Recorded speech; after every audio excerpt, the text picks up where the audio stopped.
प्यारे बच्चों नमस्कार, good morning.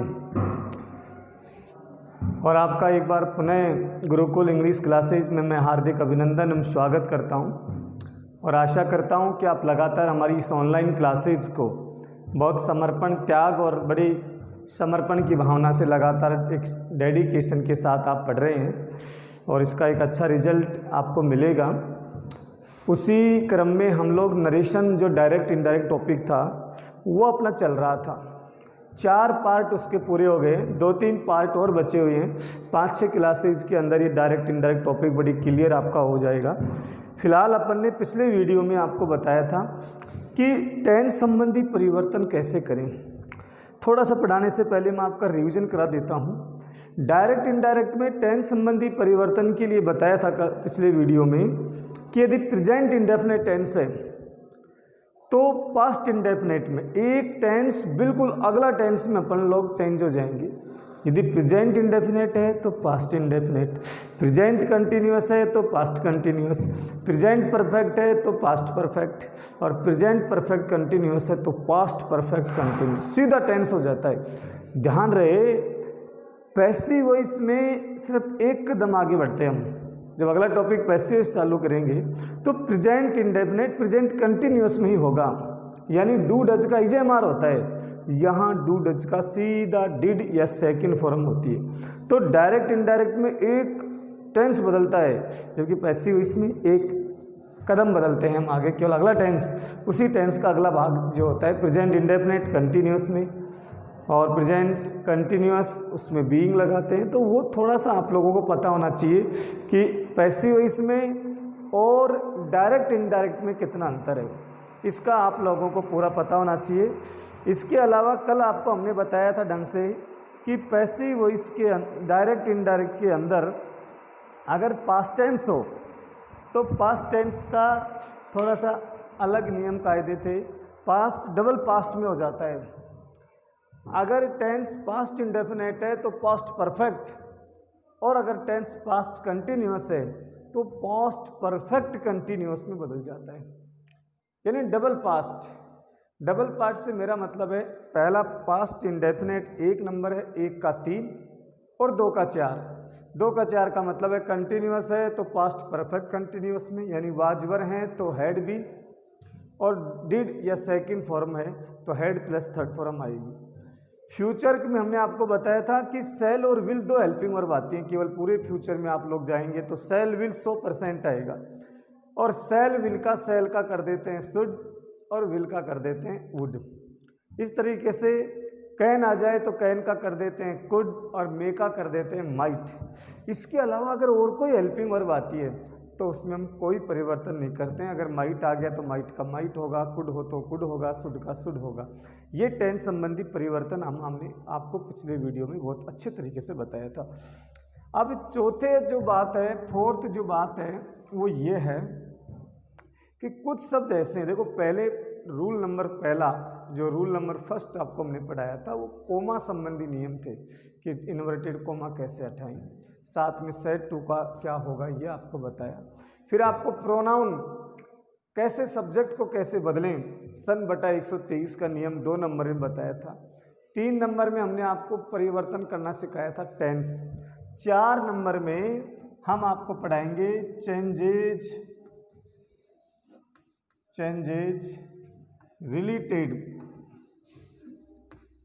Related to time and distance,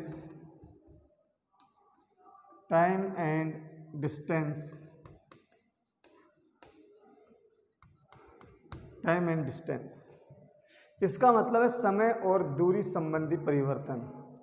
changes related to time and distance, इसमें कुछ याद नहीं करना।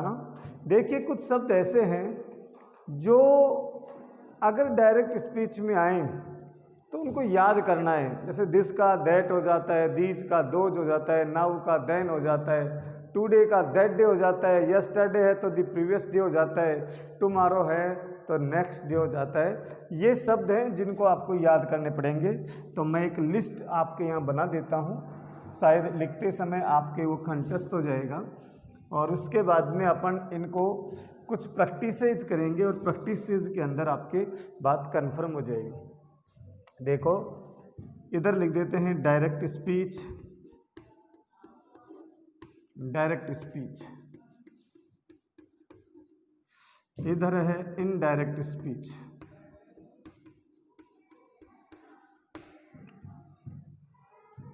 इनडायरेक्ट स्पीच, डायरेक्ट स्पीच और इनडायरेक्ट स्पीच, इसमें क्या आएगा और क्या हो जाता है इसकी एक लिस्ट देखिए। अगर डायरेक्ट स्पीच में आपको नाउ आ जाए, नाउ, एन अपन छोटा लिख लेते हैं, अगर नाउ आ जाए तो सीधा नाउ का करेंगे देन। इसमें बच्चा कई बार गड़बड़ कर देता है। देन की मीनिंग THEN होता है, देन यानी तब। एक डिग्री में हम पढ़ेंगे देन, इसका मतलब होता है से, तो ये वाला देन ना लिखकर THEN आपको लिखना है। तो नाउ आ जाए तो नाउ का देन होगा। इसके आ जाए, अगर आ जाए टुडे, टुडे, तो इसका आपको करना है दैट डे, इनडायरेक्ट स्पीच के अंदर। तो टुडे का दैट डे। यस्टरडे आ जाए, यस्टरडे, तो आपको करना है the previous day.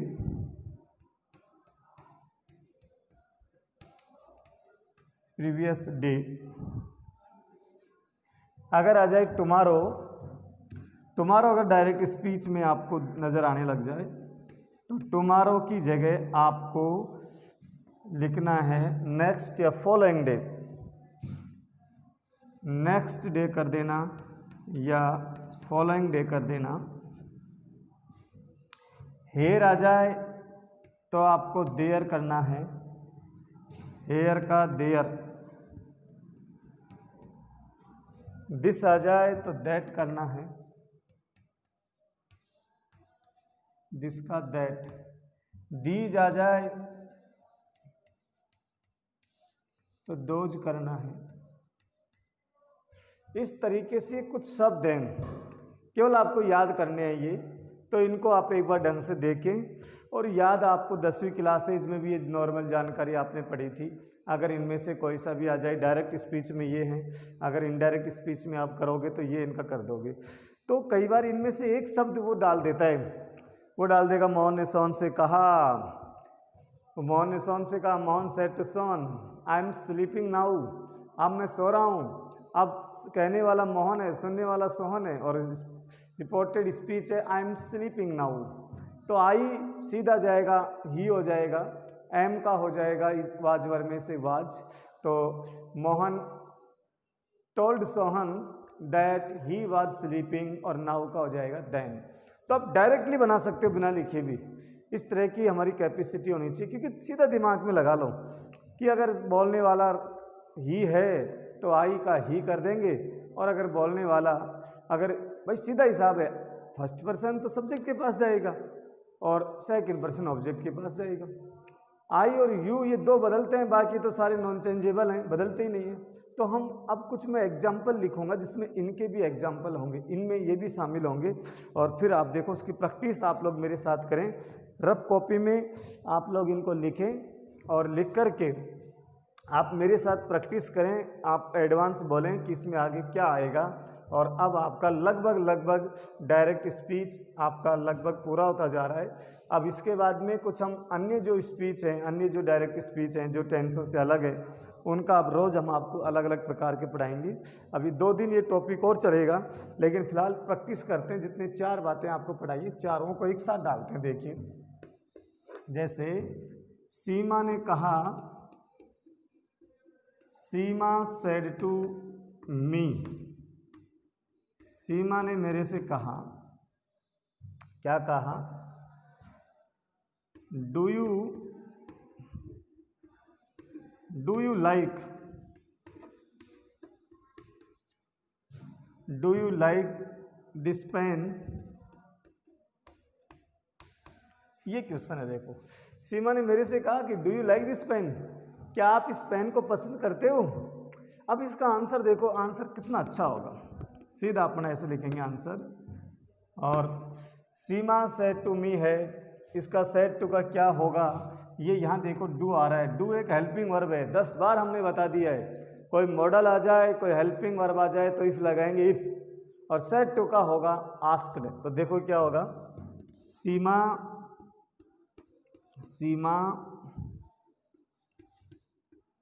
Asked me, सीमा ने मेरे से कहा इफ। अब इफ आ गया यहाँ पर। अब देखिए सबसे पहले कर्ता को पकड़ेंगे, सेकंड पर्सन है यू, सीधा चला गया मेरे पास। अब ये यू लाइक से पहले यू आया है।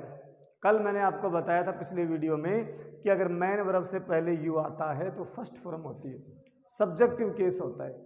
और अगर मैन वर्ब के बाद में ये आता लाइक के बाद में तो ये थर्ड होता। तो यू की फर्स्ट और थर्ड, यू योवर यू, तो यू फर्स्ट और थर्ड सेम है। हम कैसे आइडेंटिफाई करें, हम कैसे पहचानें कि ये यू फर्स्ट है थर्ड है। तो मुख्य क्रिया के पहले है, इसका मतलब ये फर्स्ट है। तो ये आएगा इफ फर्स्ट है तो मी का फर्स्ट क्या होगा। अब मी को देखो, आई माई मी लास्ट है, तीसरा है।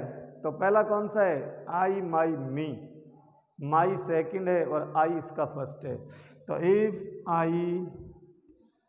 आई हमेशा बड़ा आता है कर्ता के रूप में। अब डू है, डू चला जाएगा डिड या सेकंड फॉर्म में। और कल मैंने बताया था कि यदि वाक्य में नोट नहीं हो तो इसका सेकंड फॉर्म होगा। ये बड़ी चीज़ देखो, डू भी सीधा एमवी सेकंड बदल जाएगा। अगर ये डू ना होकर यहाँ पर डू के साथ नोट भी होता तो डू का होता डिड। तो यहाँ डू का सीधा लाइक की सेकंड फॉर्म हो जाएगी डू डासा भग जाएंगे, यहाँ कुछ नहीं आएगा क्योंकि वाक्य पॉजिटिव है। पॉजिटिव से मेरा मतलब वाक्य में नेगेटिव नहीं है। तो इफ आई लाइक्ड हो जाएगा। देखो डू यू लाइक का होगा इफ आई लाइक्ड। अब दिस का हो जाएगा दैट, पेन का हो जाएगा पेन और फुल स्टॉप।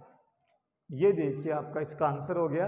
अब आप लोग इसको ढंग से चेक कर सकते हैं कि आपके मन में भी यही आंसर था या कोई दूसरा इसका उत्तर जवाब आप टटोल रहे थे। दूसरा देखो, एक और लिखते हैं। पूजा सेड टू हर ब्रदर, पूजा ने अपने भाई से कहा। अब पूजा ने अपने भाई से कहा, इसका मतलब कहने वाली सी है, पूजा सी, सुनने वाला भाई है, भाई का मतलब ही। तो सी और ही दिमाग में फिक्स हो जाए, बोलने वाला सी और सुनने वाला ही, इसका मतलब यू है। अगर वाक्य में जहाँ जहाँ भी यू आएगा वो ही के अनुसार बदला जाएगा, और जहाँ जहाँ भी आई आएगा, आई की फॉर्म आएगी, वो सी के अनुसार बदली जाएगी। मान लो अंदर आ गया माई तो माई का हो जाएगा हर, अंदर आ गया मी तो हो जाएगा हर, अंदर आ गया आई तो होगा सी, अंदर आ गया योवर तो होगा हर ब्रदर का ही का रूप चलेंगे। तो योवर अंदर आ जाता है तो उसका होगा हिज। देखिए वाक्य क्या है, कैन यू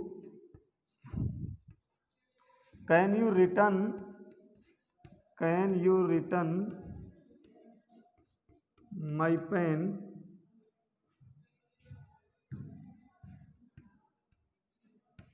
बाय टुमारो,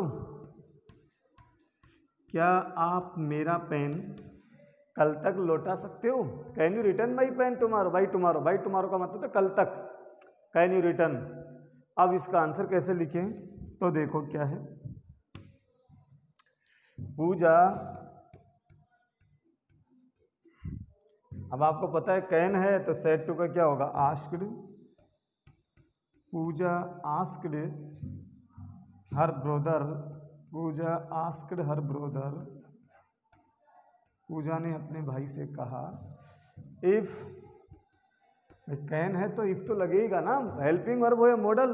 अब देखो यू जाएगा सीधा ब्रदर के पास, इसका मतलब यू फर्स्ट है तो ब्रदर का फर्स्ट होगा ही।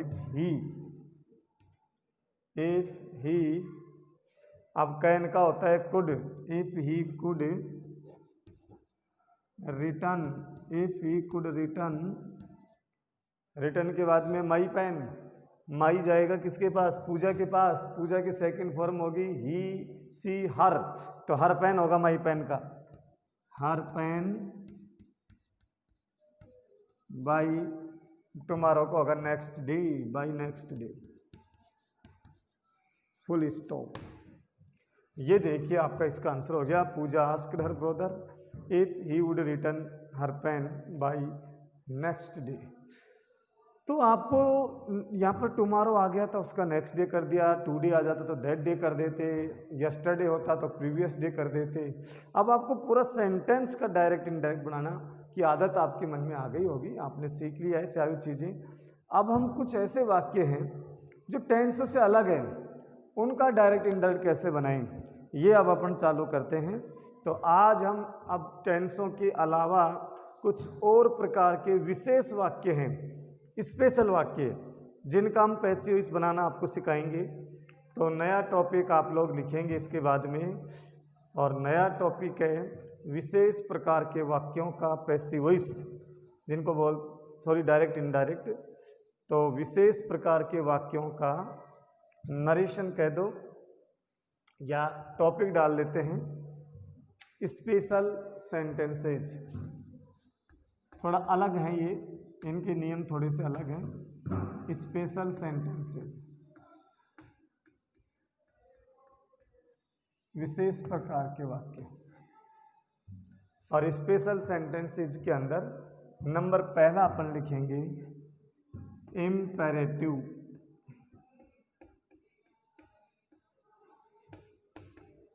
Imperative sentences.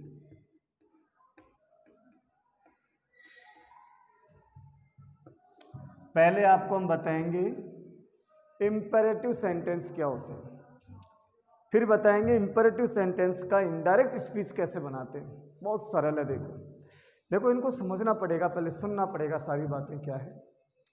हिंदी में बोलते हैं आज्ञावाचक वाक्य, खूब आपने 10वीं में पढ़ा होगा। आज्ञावाचक वाक्य क्या है? जब किसी आदमी को आप कोई आज्ञा दे रहे हो, कोई आदेश दे रहे हो, कोई प्रार्थना कर रहे हो, कोई कमांड दे रहे हो, कोई सुझाव दे रहे हो, तो जब किसी वाक्य को किसी व्यक्ति को सुझाव दिया जाता है, आदेश दिया जाता है, प्रार्थना की जाती है, सलाह दिया जाता है, तो ऐसे तमाम प्रकार के वाक्यों को आज्ञावाचक वाक्य कहा जाता है। ये आज्ञावाचक वाक्यों की पहचान है कि ये हमेशा फर्स्ट फॉर्म से प्रारंभ होते हैं, एम वी फर्स्ट। जैसे कोई भी मैन वर्ब बोल दो आप फर्स्ट, जैसे गो, ये आज्ञावाचक है, आप जाइए, गो। कोई भी मैन वर्ब शुरू में बोल दो। ईट, खाना खाइए, बस ईट यानी खाओ। आप मैं कहूँ पढ़ाओ तो टीच, सुनो तो लिसन, पढ़ो तो रीड, जाओ तो गो, शुरू हो जाओ तो स्टार्ट। यदि किसी वाक्य के शुरू में एम बी फर्स्ट आ जाती है तो वो वाक्य आज्ञावाचक वाक्य कहलाते हैं। इन वाक्यों की विशेषता है कि जब ये सकारात्मक होते हैं तो एम बी फर्स्ट बोल दो। जैसे जो भी है, जाइए तो गो, आइए तो कम, खाना खाओ तो ईट फूड। अब थोड़े बड़े ले लेते हैं, चाय पियो या पिए या पीजिए तो take tea, take first form वाली शुरू में फर्स्ट फॉर्म आती है इसमें किसी भी वाक्य। पंखा शुरू कीजिए तो पंखा नाउन है, शुरू कीजिए। स्विच ऑन द फैन, वाक्य बनेगा स्विच ऑन द फैन। अगर मैं कहूँ कि गाड़ी धीरे चलाइए तो ड्राइव द व्हीकल या ड्राइव द कार स्लो। अगर मैं कहूँ हिंदी बोलिए तो इंग्लिश बोलूँगा हिंदी बोलिए। हिंदी हमारी नाउन है, बोलना मेन वर्ब है, तो इंग्लिश होगी स्पीक हिंदी, स्पीक इंग्लिश। आप शाम को क्रिकेट खेलिए तो play cricket in the evening. तो ये तमाम जो वाक्य मैंने आपको बोले हैं सारे एम बी फर्स्ट से प्रारंभ हुए। मुख्य क्रिया मैंने आपको फॉर्म डाली थी बहुत सारी, और मुझे आशा है कि आप लोग उन फॉर्मों को आप जब स्कूल में आएंगे तो याद करके आएंगे। और वो फॉर्म देखो मुख्य क्रिया होती है जिनके लास्ट में ना होता है, जाना, आना, खाना, पीना, दौड़ना, हंसना, रोना, सारी मेन वर्ब है जिनके लास्ट में क्रिया का होना एहसास हो रहा हो। और इनकी 3, 4, 5 फॉर्म होते हैं, 3 फॉर्म हमने आपको लिखवाई है। तो ये सारी जाना, आना, खाइए, पिए, बैठो, उठो, ये सारी मेन वर्ब है। इन वाक्यों की दूसरी विशेषता ये है कि यदि वाक्य नकारात्मक है तो ये डोंट से प्रारंभ होते हैं, डोंट से। डोंट का मतलब जैसे मान लीजिए आप किसी को कह रहे हैं हिंदी बोलो तो स्पीक इंग्लिश या स्पीक हिंदी। मना कर रहे हो मत बोलो तो डोंट स्पीक, मुख्य क्रिया के पहले डोंट आ जाएगा। Don't speak English, don't speak Hindi. बाहर जाओ, get out. Get out first form है गेट आउट, बाहर मत जाओ, डोंट गेट आउट। चाय का 1 कप चाय बनाइए, मेक 1 कप टी। 1 कप चाय मत बनाओ, डोंट मेक 1 कप टी। कुर्सी लेकर आओ, ब्रिंग ए चेयर। 1 कुर्सी मत लेकर आओ, डोंट ब्रिंग ए चेयर। तो अगर आदमी को आप मना कर रहे हो, यदि आप वाक्य नेगेटिव लिख रहे हैं, यदि आप नकारात्मक वाक्य लिख रहे हैं, तो आपको लिखना पड़ेगा don't. Don't make tea, don't get out, don't read English, don't go fast, don't. तो आज्ञावाचक वाक्य सकारात्मक मुख्य क्रिया की फर्स्ट फॉर्म से प्रारंभ होते हैं, जबकि आज्ञावाचक वाक्य जो नकारात्मक होते हैं वो डोंट से प्रारंभ होते हैं। इन वाक्यों में प्रार्थना का भाव झलकाने के लिए प्लीज काइंडली का प्रयोग भी किया जाता है। प्लीज काइंडली जैसे किसी को रिक्वेस्ट कर रहे हो, किसी से प्रार्थना कर रहे हो कि प्लीज चाय बना दो, जब तो make tea.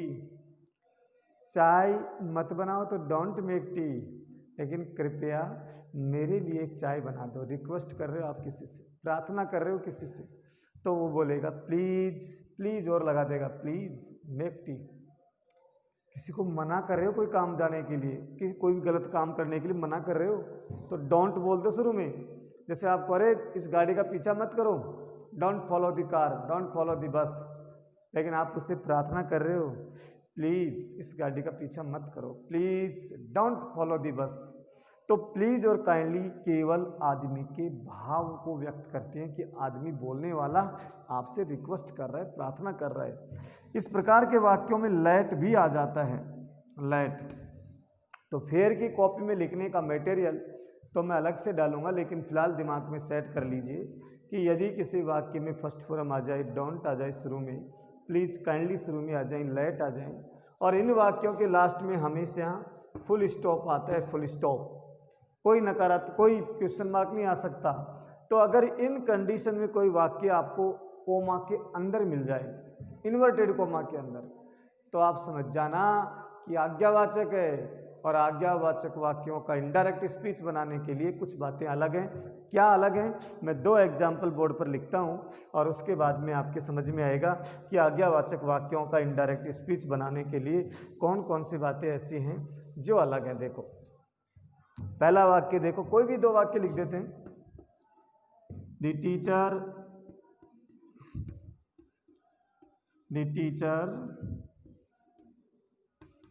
said to the students,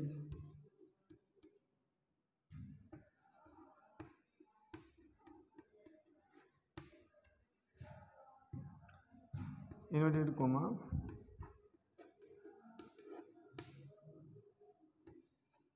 don't make a noise, आवाज मत कीजिए, डोंट मेक ए नॉइज, आवाज मत करो। Teacher said to the students, अध्यापक ने बच्चों को कहा डोंट मेक ए नॉइज। अब देखो कोमा के अंदर डोंट आ गया। पिछले जो हमने पढ़ा है टेंस में डू आ जाता है तो इफ लगाते हैं, लेकिन ये पहचान भी तो देखो, डू अगर हेल्पिंग वर्ब होती तो लास्ट में कोमा ना आकर प्रश्नवाचक चिन्ह आता।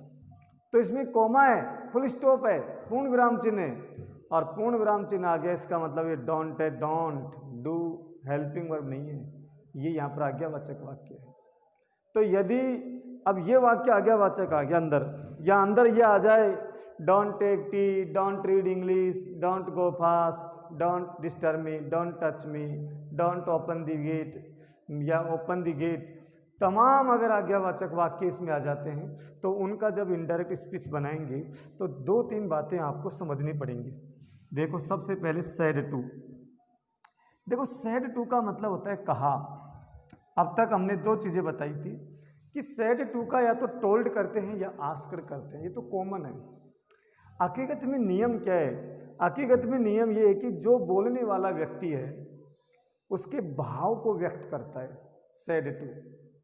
अगर बोलने वाला व्यक्ति प्रार्थना कर रहा है, अगर आपको लग रहा है कि कब कर्ता जो है उससे ऑब्जेक्ट से प्रार्थना कर रहा है, तो सैड टू का रिक्वेस्ट की सेकंड फॉर्म रिक्वेस्टेड कर सकते हो आप।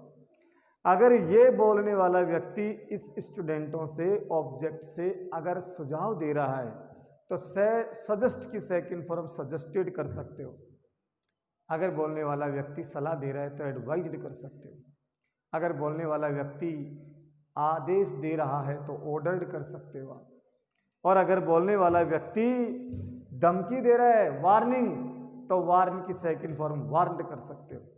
तो अगर आपको कहीं पर भी कोई क्लू नजर आ जाए कि बोलने वाला, देखा करो, ढंग से समझा करो कि बोलने वाला टीचर है, सुनने वाले बच्चे हैं, तो ये उनको सलाह दे सकता है, ऑर्डर दे सकता है टीचर बच्चों को, लेकिन रिक्वेस्ट थोड़ी कर सकता है। और रिक्वेस्ट अगर कोई आदमी करेगा प्रार्थना तो प्लीज़ काइंडली में से एक शब्द आएगा। इसका मतलब अगर वाक्य में प्लीज़ काइंडली हो तो यहाँ तो देखो क्या क्या नियम बन गए। पहला नियम सेड टू का क्या होगा, सबसे पहले बता रहा हूँ, रिक्वेस्टेड। अगर ये मालूम पड़ जाए कि बोलने वाला आदमी प्रार्थना कर रहा है तो सेड टू का रिक्वेस्टेड करते हैं। इसके लिए वाक्य में या तो प्लीज़ या काइंडली दोनों में से एक होना चाहिए, जब भी तो मानेंगे कि आदमी प्रार्थना कर रहा है। सेड टू का एडवाइज्ड, सेड टू का एडवाइज्ड जब होता है जब बोलने वाला व्यक्ति, अगर वाक्य को समझने के बाद आपको मालूम पड़ रहा है कि सब्जेक्ट उससे सलाह दे रहा है, एडवाइस दे रहा है, तो एडवाइस होने की स्थिति में हम सेड टू का एडवाइज्ड कर देते हैं। अगर आपको लग रहा है कि मालिक ने नौकर से कहा, कर्नल ने सिपाही से कहा, कलेक्टर ने अधीनस्थ कर्मचारी से कहा, तो ऐसी स्थिति में जब बोलने वाला व्यक्ति ऑर्डर दे रहा हो, जब बोलने वाला व्यक्ति उसको आदेश दे रहा हो, तो ऑर्डर की सेकंड फॉर्म ऑर्डर्ड, और सबकी सेकंड फॉर्म होगी। तो प्रार्थना कर रहा है तो रिक्वेस्टेड, सलाह दे रहा है तो एडवाइज्ड, आदेश दे रहा है तो ऑर्डर्ड, धमकी दे रहा है, मान लो एक कि डाकू ने, एक चोर ने एक आम आदमी से कहा कि मुझे 5 लाख रुपए चाहिए वरना तो मैं आपका मर्डर कर दूंगा। अब इस वाक्य को पढ़ने के बाद में ऐसा लग रहा है जैसे डाकू, जो रोबर है, जो थिप है, वो एक आदमी को वार्निंग दे रहा है, तो वार्निंग की सेकंड फॉर्म हो जाएगी वार्नड। तो ये चीज़ें आपके दिमाग में आनी चाहिए। तो सेड टू का क्या क्या कर सकते हैं, रिक्वेस्टेड कर सकते हैं, एडवाइज्ड कर सकते हैं, ऑर्डर्ड कर सकते हैं और वार्नड कर सकते हैं। और आपको अगर मालूम नहीं पड़े कि हमें तो पता ही नहीं कौन सा भाव आ रहा है, प्रार्थना का भाव आ रहा है, सलाह का भाव आ रहा है, ऑर्डर का भाव आ रहा है, या सजेस्ट किसका भाव आ रहा है, तो ऐसी स्थिति में आप आस्क्ड कर दें, क्योंकि आस्क्ड है ना, ये एक कॉमन है, कुछ नहीं आए तो आस्क्ड कर दीजिए, टोल्ड कर दीजिए, ज़्यादा बढ़िया होगा कि आप इनमें से कोई एक करें, क्योंकि उनमें भाव का मालूम पड़ जाता है कि लड़का वाक्य को समझ चुका है। तो सेड टू का तो ये करते हैं, कब कब क्या क्या, ये आज्ञावाचक वाक्य में स्पेशल ध्यान रखना है। आज्ञावाचक वाक्य में सेड टू का रिक्वेस्टेड, एडवाइज्ड, ऑर्डर्ड या वार्नड, ये हम करते हैं। लेकिन और कुछ भी करो ना करो, प्लीज़ काइंडली अगर वाक्य में है तो रिक्वेस्टेड ही करना। अगली बात, आज्ञावाचक वाक्यों में कोमा हटाकर, ये जो आपका कोमा, जहाँ हम हटा करके पहले दैट लगा रहे थे, पहले जहाँ हम इफ़ लगा रहे थे, पहले जहाँ हम WH लगा रहे थे, वहाँ अब हम 2 चीज़ लगाएंगे, या तो इसमें आएगा टू या आएगा नॉट टू। ये 2 चीज़ें दिमाग में सेट करिए, या तो आएगा टू या आएगा नॉट टू। टू और नॉट टू से क्या मतलब हुआ कि यदि अंदर वाक्य सकारात्मक है, यानी अंदर अगर डोंट है जब तो नॉट टू, कई लड़के टू नोट लिख देते हैं, इसका विशेष ध्यान रखना। अंदर अगर डोंट है जब तो नॉट टू, और अगर अंदर डोंट नहीं है तो टू कर देना। दोबारा सुनिए, सेड टू का तो ये 4 करेंगे, और जो भी करें ना करें, लेकिन प्लीज़ काइंडली होने पर रिक्वेस्टेड करेंगे, नहीं तो सलाह का भाव आ रहा है तो एडवाइज्ड कर देंगे, ऑर्डर्ड कर देंगे, आदेश आ रहा है, चेतावनी दे रहा है तो वार्न कर देंगे। नहीं समझ में आ रहा तो इसका तो विशेष ध्यान रखना। और बाकी ये तो अपन लोग आस्क्ड या टोल्ड भी कर सकते हैं, अगर बिल्कुल समझ में नहीं आया कि भाव, जिसके भाव दर्शाते हैं ये कि भाव कौन सा आ रहा है, आदमी किस ट्यूनिंग में बोल रहा है, उसकी ट्यूनिंग क्या है बात करने की, केवल ट्यूनिंग। अब सेंटेंस तो कोई आदमी मान लो नॉर्मल बोल रहा है, प्लीज़ पानी का गिलास लाना, अब उसका भाव नॉर्मल है, वो आपसे रिक्वेस्ट कर रहा है, और एक उसी सेंडर है पानी का गिलास लाओ, तो आदमी ट्यूनिंग का भाव क्या है, तो सैड टू का वहाँ पहली बार रिक्वेस्टेड होता, रिक्वेस्ट कर रहा है, यहाँ ऑर्डर दे रहा है तो सैड टू का ऑर्डर्ड आएगा। यहाँ कोमा उठाकर टू या नोट टू का विशेष ध्यान रखें। वाक्य अंदर नकारात्मक है तो नोट टू, और वाक्य अगर अंदर सकारात्मक है तो टू लिखेंगे। तीसरी बात क्या है, तीसरी बात यह है कि डोंट, प्लीज और काइंडली, तीन शब्द याद रखो, डोंट और प्लीज काइंडली, ये तीनों में से कोई सा भी अगर शब्द है उसको हम हटा देते हैं और सेम टू सेम वाक्य को लिख देते हैं। देखो मैं इसका एग्जाम्पल देता हूँ, कितना अच्छा है। आज्ञावाचक वाक्यों में अक्सर एक वाक्य दिया जाता है, इसमें भी एक वाक्य जरूर आएगा, और उसको हम बना करके आराम से, इसके किसी प्रकार का आज्ञावाचक आए आप तुरंत उसका इनडायरेक्ट स्पीच बना सकते हैं। जैसे देखो दो चार एग्जाम्पल अपन देते हैं। सोना ने मोना से कहा, सोना said to Mona, Sona said to Mona, don't waste time, don't waste time, समय बर्बाद मत कीजिए, डोंट वेस्ट टाइम। सोना ने मोना से कहा डोंट वेस्ट टाइम। अब देखो इसका आंसर क्या होगा। सोना, अब देखो ये, आप देखो सोना ने मोना से कहा डोंट वेस्ट टाइम, समय बर्बाद मत करो। अब ये सोना मोना को आप भाव चेक कीजिए, क्या उसको प्रार्थना कर रही है? प्रार्थना करती तो प्लीज काइंडली आता। क्या उसको धमकी दे रही है? कोई आदमी धमकी क्यों देगा, समय बर्बाद उसका हो रहा है, हम धमकी क्यों? एक सुझाव देते हैं कि आप समय बर्बाद मत कीजिए। तो आप सैड टू का या तो एडवाइज्ड करें या सजेस्टेड करें, सेकंड फॉर्म करना है, सजेस्ट की सेकंड सजेस्टेड और एडवाइज की सेकंड एडवाइज्ड। तो यहाँ आएगा एडवाइज्ड। सोना एडवाइज्ड मोना, सोना ने मोना को सलाह दिया। अब भी मैंने कहा था डोंट अंदर आ गया, वाक्य नकारात्मक है, नॉट टू आएगा, और डोंट नहीं आता तो टू आएगा, तो यह आएगा नॉट टू, नॉट टू, और नॉट टू के बाद में डोंट को हटाओ और सेम टू सेम लिख दो, not to waste time, not to waste time. और ले लो एक दो एग्जाम्पल, हर प्रकार के एग्जाम्पल आप लीजिए और तुरंत आपके समझ में आएगा। जब पढ़ें तो एक लर्निंग, एक जिज्ञासा आपके मन में होनी चाहिए। अगर जिज्ञासा है सीखने की, कुछ क्यूरियोसिटी आपके मन में है तो आप बहुत अच्छा सीखेंगे। लेकिन जिज्ञासा नहीं है, आप बिना मन मार कर पढ़ेंगे तो दुनिया का कितने अच्छा टीचर हो आपको बहुत अच्छा नहीं पढ़ा सकता। इसलिए आप लोग हमेशा इस प्रकार के वीडियो सुबह देखें, नहा करके देखें, और बिल्कुल प्रश्नचित जिज्ञासा के साथ पॉजिटिव माहौल में देखें। नहीं समझ में आए तो दोबारा उस वीडियो को हम देख सकते हैं, क्योंकि दोबारा ये वीडियो हटाया थोड़ी जा रहा है, यूट्यूब पर है। साथ में सब्सक्राइबर आपने बहुत सारे बच्चों ने अभी तक इस चैनल को नहीं किया है, सब्सक्राइब जरूर करें ताकि मुझे मालूम पड़ जाए कितने बच्चे अपने इसको सब्सक्राइब कर चुके हैं। अन्य बच्चों को भी बताएं जो 11वीं में है, चाहे किसी स्कूल में हो, सरकारी स्कूल में पढ़ते हो, उन सबको आप कहें कितने अच्छे ग्रामर के टॉपिक, जब तक स्कूल नॉर्मल रूप से चलेगी, जब तक अपन बहुत अच्छे अच्छे टॉपिक यहाँ पर पढ़ लेंगे। अगला टॉपिक बहुत शानदार ढंग से हम चालू करेंगे। तो कभी अगर किसी बच्चों को फ़ायदा हो रहा है तो आप अपने मिलने वालों को कहें कि चैनल का नाम है सर का, घनश्याम योगी मेरा नाम है, और गुरुकुल इंग्लिश क्लासेज के नाम से चैनल है।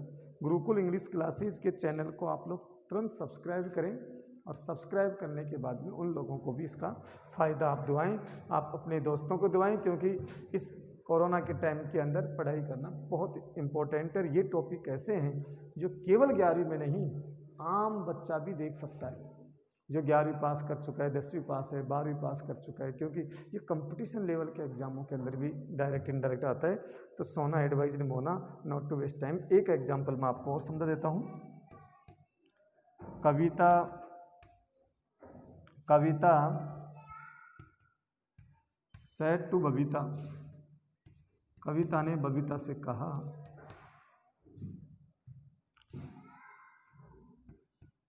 Bring a glass of water, bring a glass of water please.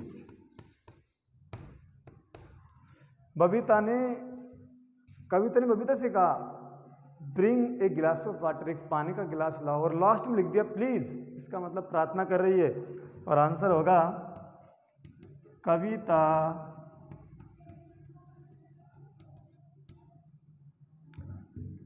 Requested. Please kindly को देखते ही हम रिक्वेस्टेड करेंगे, रिक्वेस्टेड बबीता। आप देखो यहाँ पर डोंट है क्या, नहीं है कहीं पर भी, तो टू आएगा। To bring, same to same चलने दो, a glass of water, to bring a glass of water. तो इस तरीके से और एग्जाम्पल हम लोग आज्ञावाचक वाक्यों के करवाएंगे अगले वीडियो में। तो इस तरह से आपका ये आज्ञावाचक वाक्य था जिसको आप आराम से पढ़ सकते हैं। आशा है आप लोग इस समय में, देखिए समय को जो बर्बाद कर देता है, समय उसको बर्बाद कर देता है। समय अपनी चाल से चल रहा है, तो आप इस समय के अंदर आप सदुपयोग करें और लगातार अपनी वीडियो को देखें। बहुत बहुत धन्यवाद, थैंक यू।